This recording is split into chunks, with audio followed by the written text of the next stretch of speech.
Hello, awesome people. I hope you're having a great day today. Today we're taking a look at the short story by Scott Hungerford called 15 Seconds, which was published in the collection that we're taking a deep dive into called The Weird Wild West from 2015, which was a key Kickstarter collection and success story.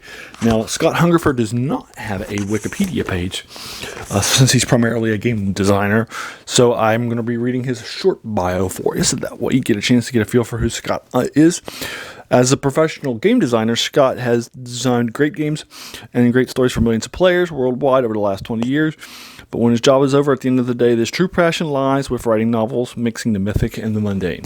So this is a Weird West short story. It's about 20 pages long. It was published in 2015. I knocked it out last night, about 41 minutes, and so forth. It's the Weird West combines a Western setting and genres and tropes with either fantasy or science fiction or horror, sometimes two or three of those. In this case, it's science fiction.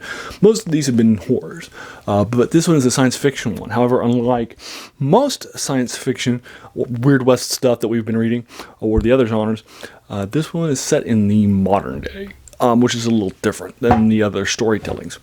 Basically, this story is taking place after an alien conquest by aliens from above, and our primary character is a gladiator who fights in games against the aliens that have taken over the world. And what we'll see is an increasing number of battles and conflicts that will be happening between our main character, Dottie, and these aliens over time. And then that's it. That's the 20 pages. And so that's it. That's sort of the current thing. As a reminder, I try to keep these reviews spoiler-free, so I've only given you sort of the basic premise that you might get from a back letter and from you learning from the first couple of pages, and then that's it.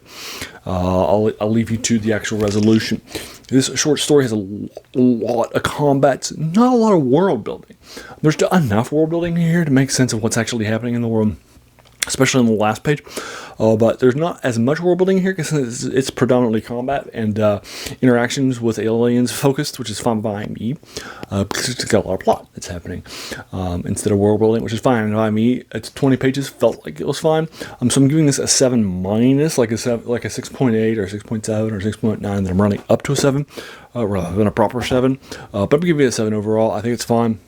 It's definitely well read and well done, and I also enjoy where this is going. It feels a little different than the normal old Western stuff because it does have an alien invasion concept that's happening now. This is sort of a post-fall of Earth, so I do enjoy where this is going to, and also the fact that the setting is different, but it still has some Western tropes. Also means that it still feels like a Weird West, but it's a little bit different than sort of the traditional sort of tropes of a Weird West set in the old Western settings and locations and times. So that's sort of, so it's a little bit different, and I like that. I like different in my stuff. As a reminder, we're doing deep dives into Weird West stuff because I read and I've been watching a lot of Weird West stuff. I started in the 60s. With the 60s 4 season 104 episode the Wild Wild West rather, and that was a spy and Western genre. It also had science fiction and steampunk elements, and as well as also a key influence on the steampunk genre that followed from it. I also then went to Legend, the 1995 science fiction Western.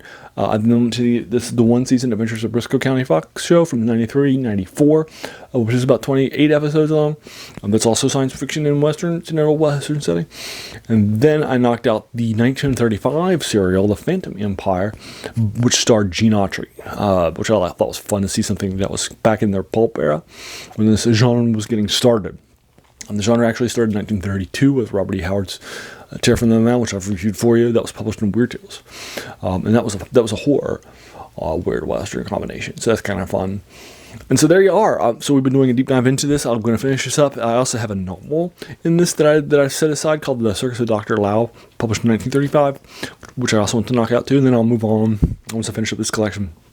I'm getting my feet wet. As a reminder, this channel reviews short stories or novels, or sometimes novellas, from science fiction, fantasy, and horror. So this combines Wests with those, so it's on cue. to do that with it. So this is definitely something that's in the brand, if you will, for that. There you go, for you. Have you read this? What'd you think of it? Would you like to talk about some of the spoilers in the comments below? If so, I would be more than happy to engage you with it further. If you like this video, hey, why not hit that subscribe button? There'll be a lot more of these to follow. And then finally, I want to thank you so much for taking some time out of your day and investing it and watching my video. We all have so many things that are happening in our lives, and we're pulled in so many different directions. So the fact that you spent this time with me is incredibly humbling, and I appreciate it. Thanks again, and have an amazing day.